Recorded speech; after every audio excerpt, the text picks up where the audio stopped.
I wish he was in more.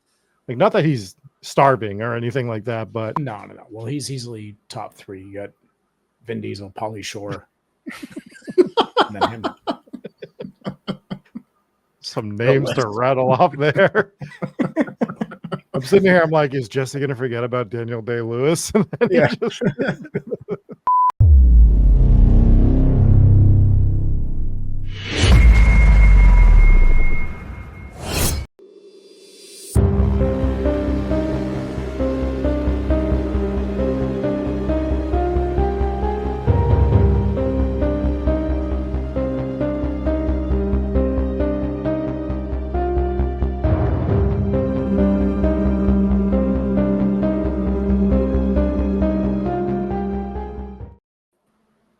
Welcome in, everybody, to another HTGS review. I am your host, your fearless leader for this movie that is wild that we'll get into. My name is Rob Coakley, joined as always by Dave Wilkins. Hello, Rob Coakley. And Jesse Wilkins. Hello. And we are talking about the movie Mother, which was one that I wanted to see when it came out. And this was, for me, I don't know if this happens to you guys. There's movies that will come out that you want to watch, and then for whatever reason, they just sort of slip through the cracks and you end up not watching them. So I was glad to come back to this, or was I? We'll find out. Before we talk about the movie, though, Dave, can you give us a synopsis for this movie? I can indeed, and we are going to spoil it. Mother, 2017. A young woman spends her days fixing up a creaky old Victorian mansion in the countryside with her husband, a poet who's somehow both emotionally unavailable and aggressively accommodating to every stranger that knocks. When a random guy shows up at their door one night, the husband invites him in like it's totally normal. Then his wife and kids show up too, because apparently this house doubles as a halfway home with boundary issues. From there, things spiral into a fever dream of chaos. As the poor woman tries to figure out why her husband loves everyone except for her, the audience is right there with her, confused, horrified, and slowly descending into the same madness she is. By the end, you're not sure if you just watch a psychological thriller, an art film, or a 2-hour anxiety attack sponsored by Home Depot. I will co-sign that this is a 2-hour anxiety attack, because this is everything that I never want to happen to me happens in this movie. Yeah. Which is mostly just people being in my house. Yeah. Random strangers showing up. This movie was, and I watched it back in 2017 when it first came out. And I remember being really stressed out for the first like 3/4 of this movie, because I'm trying to figure out what the heck's going on with this movie. It wasn't making a lot of sense and it felt disconnected. And then the end happened and I was completely put off by it just made no sense. I think I shut it off early. And then Jesse called me the other day or texted me the other day and was like, have you seen Mother? I was like, yeah, I wasn't crazy about it. He's like, dude, rewatch it. So I rewatched it and I actually watched the whole ending this time and was able to figure out what it actually meant, what the meaning behind this movie was, which was, watching it again in retrospect, was like so clear what they were trying to go for here. I was like, oh man, I completely missed it the first time watching this movie. Yeah, it was a wild ride. I watched it with the wife and she had recommended it and we're watching it and the movie ended and I caught it on one of the last lines, like what the actual meaning was for this movie. But before that, like we're looking at each other like, what are we watching? Like what is this chaos? This whole entire movie. And it's like, again, this is a 2017 movie and we're going to spoil it for you, but we will get into the underlying message of this movie. But I am curious because I've discussed it with Dave. Rob, did you grasp what the underlying message of this movie was? Not until I looked it up. And usually I catch these things. Like usually I know what they're going for. And I didn't really understand what they were going for. But as soon as I read what it was, I was like, oh, obviously. Right? Like it was just so obvious afterwards. So we will get into that. But it's kind of like the movie. It's kind of like the movie The Others, where it's like once you realize the twist, and I think a lot of people, I would guess at least 75% of people that watch this movie were just like, that was a crazy movie. What did I watch? And they never actually understood like what the parables were and what like the the underlying message was and what the actual story was based off of, to where they might have completely missed it and may have never actually figured it out. But it was, and we'll go through the timeline of the movie, but like it was the final, basically, couple minutes of the movie where he's carrying her crispy corpse, and she looks up at him and she's just like, "What are you?" And he just goes, "I am." And I was like, "Oh, I believe you said, "I am him." I am him," but the "I am" is the big one because that's straight out of the Bible. To where I was like, "Oh my gosh, how did I miss this the whole movie?" He's God. It actually makes this whole movie super rewatchable because you go back and make all the associations to the Bible. Because so basically, what it is was the Jennifer Lawrence's character represents Mother Earth, and the house represents Earth, and the husband represents God. And then like all of the things that happen in this movie are biblical references and allegories for how humanity deals with religion. So it's you catch so many things once you know what the movie's actually about from the beginning. So what I will say about this movie, although the first time I saw it, I didn't particularly like it, it was very enjoyable rewatch. And it's also a good movie. It's well shot, very well acted, very well written, and I don't know if I'd say it was well paced. Maybe maybe the second time around I was like it was good, but the first time I was like, what am I watching? And so once you know what's going on, I'd say it's probably well paced. So I agree with all of that, but as I was watching it, the entire time I'm watching it, I'm like, this is a play. Like the way that it was just like in this one house, I felt like we were on this one set that could have been on a stage, like maybe like a slightly rotating stage. And the way it was shot was fine, but I was like, I just feel like I am watching a play this entire time. Like it just sort of sets up that way. Obviously, some more stuff happens later that you could portray in a play, not as well as they did in the movie, but it felt like a one scene play where we have just different characters showing up through the doorway. I almost felt like it was acted that way for a bit as well, which I have no issue with. I think the cast is like, they assembled a phenomenal cast for this movie. Yeah. Which we can say. Is it my favorite movie? Maybe not. We'll get into the scores later. But the anxiety I felt through this entire movie of people just showing up to the house and just one after another and more people, and people touching things they shouldn't be touching and sitting on things that they shouldn't be sitting on, and just no regard for the personal space. Like, this is an anxiety tsunami that came over me while I was watching this. You know what that sort of message or that allegory is, right? The reason people are treating the house like that. I feel like that was kind of like humans are mistreating Earth. Like they don't care about the Earth. Yeah. Right. So, but they did it in the most like blatant and just ridiculous way where they just walk in and smoke in the house like they don't care. Yeah. That, and like there was some other scenes, and I had pointed it out, and I was like, Dave, when you rewatch this, you gotta look for this. Like there's these random scenes where chaos is going inside the house. All these people are inside of the house, and randomly, like some people are just painting. They just got a roller out and they're just painting a wall. It's just, why are you painting my house? Yeah. It's like, I just wanted to help. And it's just, it all goes back to, you know, they establish the rules, because it goes back to her being Mother Earth, the house being Earth, and people are forever just looking to change the landscape. Right. And if you look back at the rules, I noticed this early on in the movie, because immediately, you know, like this is what I do during movies. I'm awful. Is the entire time I'm voicing out loud. I'm like, oh, that's something that this person could do. That person can't do this. These are these rules that are being established.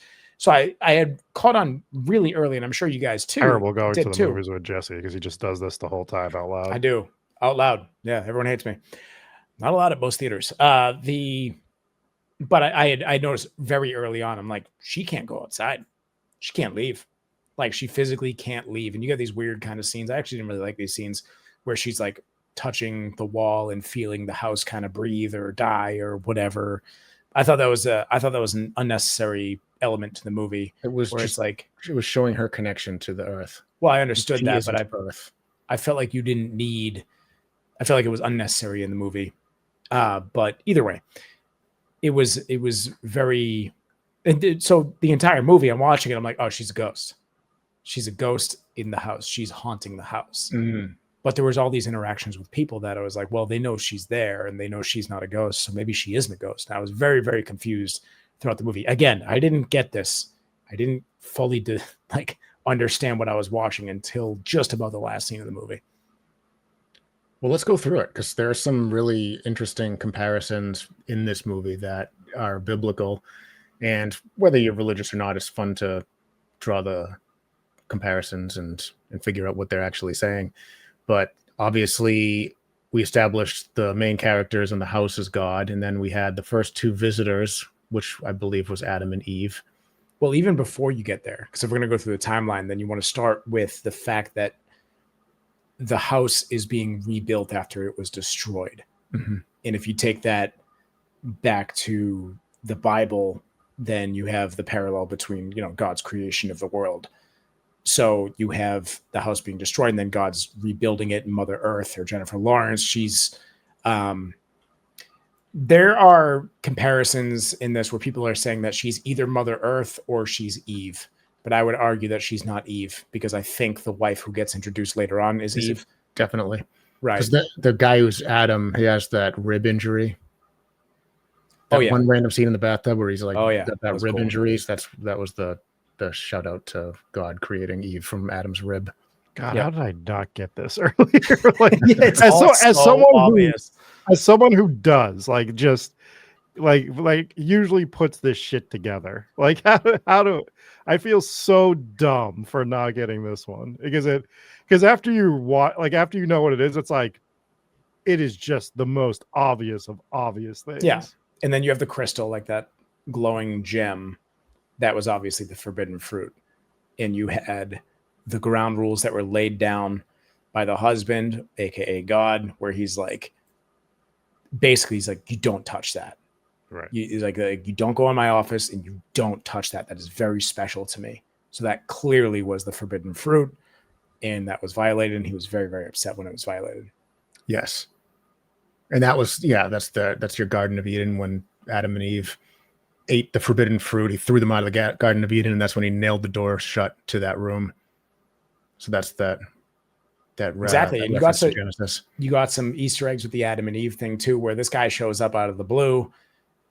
She quickly detects, like, wait, he's just a big fan, and he really likes the words that you're writing. So I love this. This was great too. Was that he's an author, right? And like he wrote his first book, and he's got this guy shows up as a fan of his first book, and he's working on his second book. This is obviously the Old Testament and the New Testament. Yep. Well, that's a pretty clever way to do it. Mm. I thought that was funny. It was interesting, but then she shows up and he's just like, it was such a weird thing. Like, he's just sexually obsessed with her. This is his wife that, like you would assume they've been married for quite some time. They got grown kids who show up later, but she shows up and it was like the strangest scene. They just like full on make out on like the front porch. It's like, this is fucking weird, but they do. But when you figure out what we're talking about here, like, this is the first time, if you go back to the Bible, this is the first time that this man has ever even seen a woman. So of course he's just like, this is great. She's here for me, and they're just sexually into each other. And then now it's like, now you understand why they were so driven and so into each other instantly. Yeah, played by Ed Harris and Michelle Pfeiffer. Great casting there as well. Yeah, absolutely. Great acting too. Obviously, great actors. But that was funny. And then we get introduced to Cain and Abel, and these are also so obvious. Yeah, keep saying, how do we miss it? And it was they get introduced, and then they're immediately just at each other's throats, and then they get also important. They're arguing over about they're at each other's throats because of inheritance, which also is exactly biblical. The story. Yep. But this escalates into violence, and then one of them ends up killing the other one. Kills him. Yeah, older one kills the other. Wow, how did you know? So same thing. Just like in the book of Genesis, and they left the blood stains on the floor. And I think an important scene with this was that the blood seeped into the house's foundation, which kind of showed like the lasting impact of the sin, which was, basically the same thing as the curse that was put on Cain.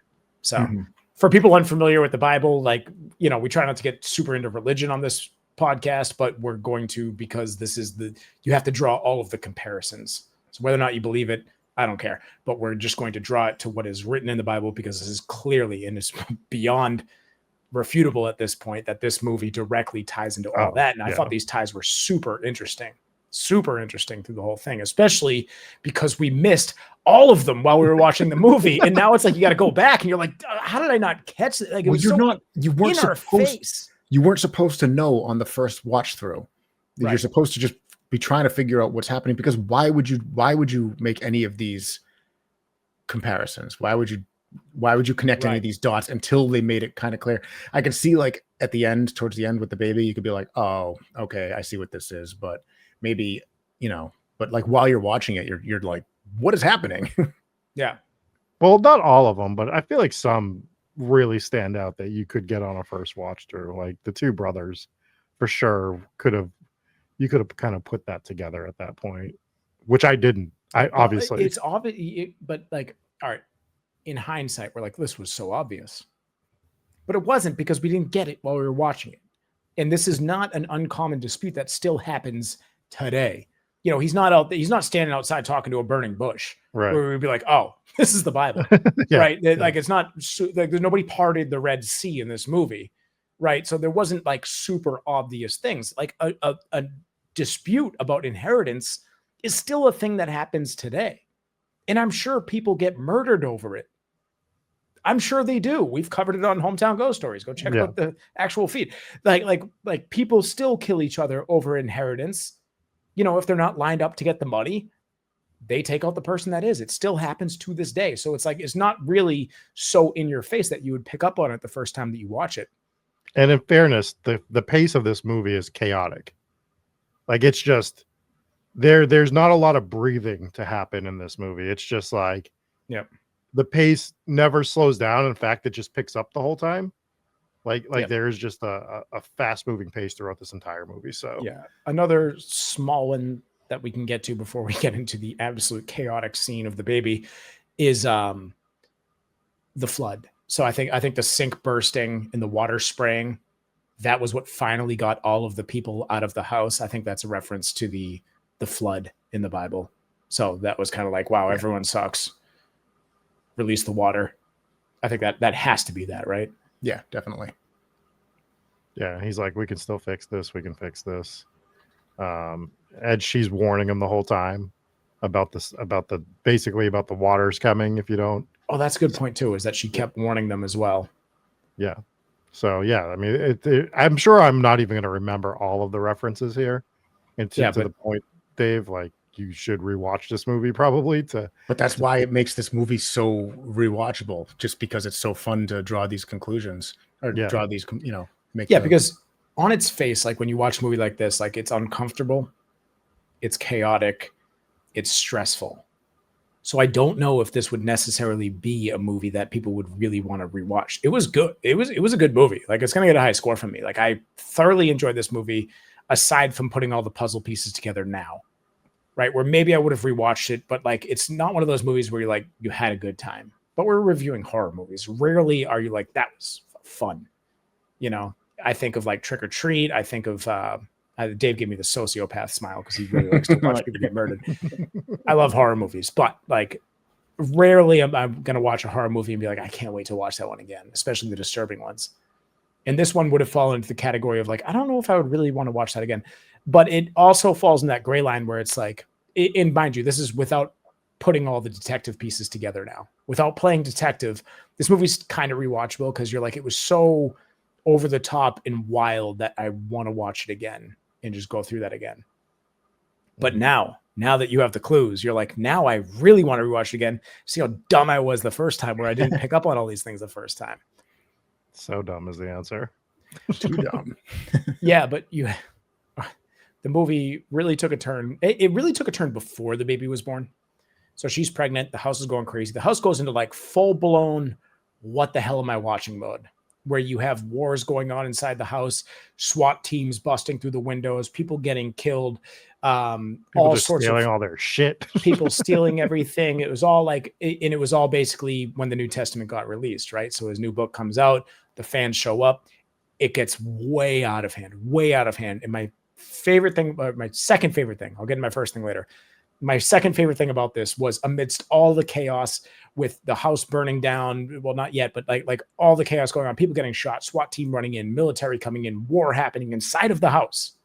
All of this happening inside of the house, refugee camps, all this craziness. You still had a scene where it's panning across where someone is once again painting a wall. Yeah. I was like, oh, they're painting again in the closet. I read that as there, even though most of the people are destructive to the earth, there are always like the environmentalists that are trying to help. That's what I kind of read that as. Yeah, that's a good point. There's also the people that are, we have them here in Massachusetts. There's the guy who's trying to draw awareness to the environment, which is a good thing, but he's doing it by going and painting the trees blue. I'm sure you guys. God, stop it! I mean, I'm sure he's probably using some like environmentally friendly paint, but stop. I would hope so, because Yeah, otherwise he's using oil-based paint. just painting them with lead. There's your lead trees. Yeah. But yeah, so it could be that. It could be just they're like, see, we're helping. It's like, are you? Yeah, I know. It could be that too. Actually, it probably is something more like that. People who think they're helping, but they're really not. I don't know. Right. So, yeah, it just, so this goes into complete chaos, and it's so well shot, right? Like the chaos scenes, the way that they're moving around, and just the way that they're able to generate a timeline of hundreds and hundreds of years through this, once you know what you're looking at, is incredible. Mm-hmm. And some of the scenes are just done like again, everything kicks up a notch. It continues on this feverish pace from the beginning, and you're just like so stressed out the whole, because the stress, what you're stressed out about changes. It starts with just get this family out of this house, to can we stop destroying this entire house with grenades and water and SWAT teams? Like, I just want this house to be peaceful in this meadow. I just want everyone to leave these people alone. And then I just want to go watch something else at this point in time. Right. Yeah, it's chaos. And then the baby's born. And then you kind of get like a little bit of peace, but you know that the crowd is still lurking outside waiting to meet the baby. And the crowd is basically like, I don't know if we did a good job portraying this, but the crowd is like fanatics, like huge fans of God's book that he authored, and they're like waiting at the door for him to come out with the baby because they're so just enthralled. And they keep leaving him gifts. How do we not pick up on this? He's like, oh, they left us more gifts. Like, come on, that's another one. Yeah. And I think we actually get, before we get to like the gruesome scene, I think we actually get one of the scarier scenes, which is when she doesn't want to give him the baby, and he's just sitting there, and she falls asleep, and she wakes up, and he's still just there, just eyeing her the whole time. Like, that is intense. That is terrifying. That is creepy. It's unsettling. Yeah. And it was. Javier Bardem he's such a good actor, man. Like, he's one of the greatest of all time. He is incredible.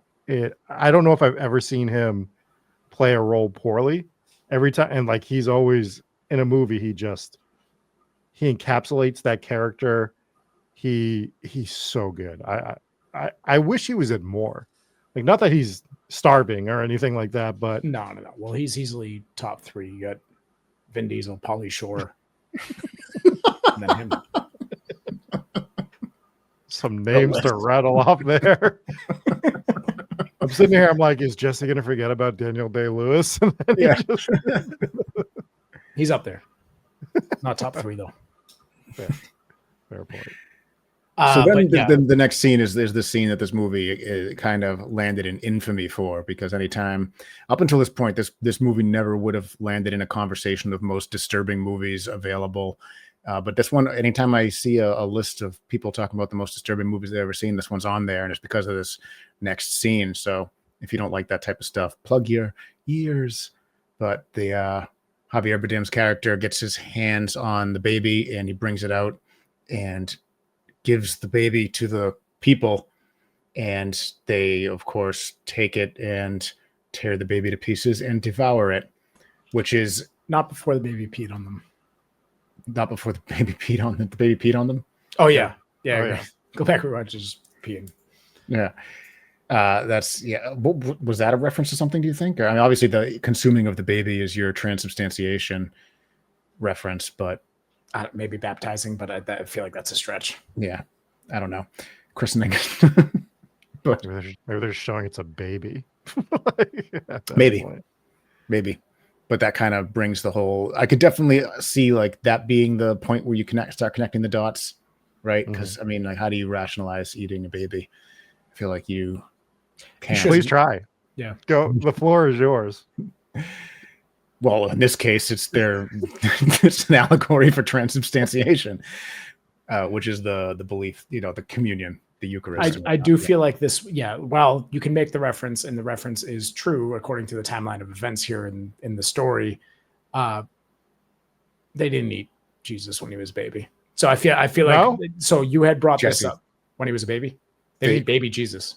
No, but they killed him first and tore him to pieces. Of course. And I started with, I understand the reference where this is Right. my body, this is my blood. Sure. In the Bible, they didn't eat Jesus when he was a baby. So I felt like, and so when me and you, I'm just going back And to the God movie. didn't flood the world with a sink, Jesse. Again, I preface this with, I understand what the reference is, but I was going to give you praise, Dave, because when we had first talked about this movie, before we really talked about what it really meant, you had brought up the fact that this was in an era where movies were trying to do this shock horror thing, where they were trying to be the most gory and most shocking. Like a movie would never do this, right? Yeah. I haven't seen many movies where they eat the baby. No, so few. Too few. And when you had brought that up, I was like, yeah, that's probably why they went to that extreme in this scene, without leaving out the fact that it's an obvious reference to, the body and blood of Christ. Right. Also, Dave, how do you know he didn't use a sink? Were you there? I wasn't there, no. So All right. to be fair, he could have. What was the plumbing like? Mm. Actually, to be fair, how would he have done it without a sink? Okay. But this led to the number one line in the entire movie, which was immediately, like within minutes after, not only did they devour the baby, but they also like beat the hell out of the mother, right? Right. He comes up to him and she's like, my baby. She's obviously panicking. And he's like, but listen to them. They're so sorry. Yeah. It's like, and here he is just immediately forgiving, but it was like the most, like, not the time, buddy. Like, you gotta give her some time to grieve here. Not immediately be like, but listen to how sorry they are. It was like, it was such comedic relief in a moment of pure, like, just the worst thing that we've ever watched on screen in a long time. It was brutal. They did a good Absolutely job brutal. capturing all three of like God's main personalities, right? The forgiveness, the rage, and the pride, Creation. basically. Yeah, creation and pride, yeah. So he and Javier Bardem's character really did a good job demonstrating all three of those. Yeah, and just like the Ego is what I was looking for, not pride. But sure, but also like the willingness to let people into his kingdom or his house, right? So it's just kind of like oh, they need help, oh, this guy's just in a rough place. Oh, his family they just like, what was crazy was you thought they were gone, right? Going back earlier in the movie, you thought these people were gone after Cain killed Abel, or the other way around. Cain killed Abel, right? Right. Yeah, big Bible guy crossing my chest. Anyways, you're like, oh, God, they're gone. We finally get some peace in the house. She can fix all the things that they messed up, clean up the rooms or whatever. And then he lets the whole funeral in. And you're like, dude, come on. But he's just so like, he's like, please, come on. They just lost their son. They're going through a lot. And you're like, you're seeing this just acceptance that he has. How did we not catch it? Yeah. And Jennifer Lawrence did a great job with dude, what? Yeah. What is happening? Yeah. But she was just dealing with it throughout the movie. Yes, it was wild. Do we want to get into some final thoughts and some scores here? Yeah. So this is if I didn't rewatch it, it would have gotten a very low score because I was not impressed the first time. Which isn't to say like anything was, it was really well shot, it was really well acted, it was really well written. But just when I didn't know what the movie was about and I shut it off too early because I was like, this is just insane. I didn't really get a chance to enjoy it the way it should be enjoyed, which is once you know everything, it really is kind of a shock moment. So after the second watch through, I'd probably put this at a 4.6. Wow, it's a pretty good score. I think one thing that we didn't hit on, we again shot well, acting, all of that is great. There's great set piece design, like just phenomenal. We didn't hit on how this is a cycle, right? Where we see a woman burning in the beginning, Mm-hmm. and we see Jennifer Lawrence wake up in the bed, and then the same thing happens at the end where she's burning, and he has to take the forbidden fruit from her essentially. And then the end scene is him waking up with a new Mother Earth. So that was pretty cool. I don't have it quite as high. I have this more at a 3.6 for me. I think it's a very good movie. I don't know if it really hits the fours. I think it's rewatchable in the sense that you just kind of want to pick up on some of the stuff that you missed, which is good. But after that second rewatch, I don't know if I'd ever come back to this, if I even do the second rewatch. Like, it would be a long time before I came back to this movie. That doesn't make it a bad movie. Some of my favorite movies that are like fives, I just have no desire to rewatch for a long time either. So then what is it about this one that you would give it such a low score, despite agreeing that it's really well shot, really well acted? I think so. I think we just interpret these numbers differently sometimes. I think a 3.6 is a really solid score. A 2.5 is a mediocre, middle of the road thing. This is like a 75%. I think it's good. I think it's. I can't give it a 5 because I wasn't into it the whole time. I was stressed, but it didn't capture my attention in the way that I just like loved it. It was good, but I wasn't particularly drawn to the movie the entire time, is what I would say. Yeah, I feel like that's a low score. I will preface this with saying that, once again, reiterate the fact that I watched the movie in its entirety up until the final seconds of the movie, not knowing what the hell the meaning of this movie is. And I was locked the hell in. Like, I was super locked in because I was like, what? Tell me what you're about.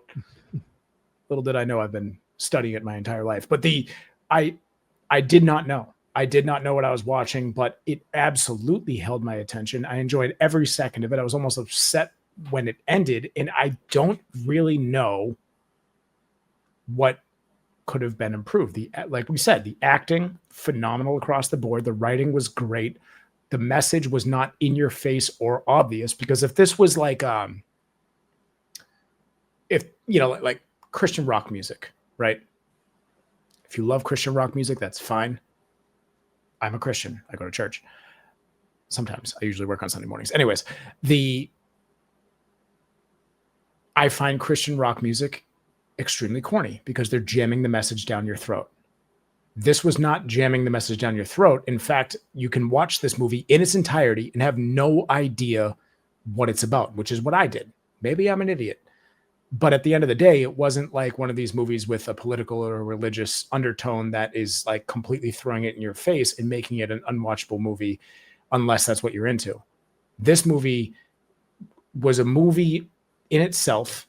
It was chaotic. It was stressful. I don't really know if I would call it horror, but it certainly had horror elements. It was scary throughout.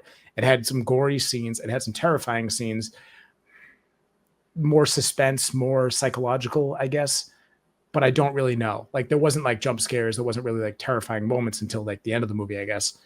But overall, again, writing, acting, filming, everything across the board was phenomenal. I don't know how this even trickles into the threes. I got it at a 4.8. I thought this was close to a perfect movie.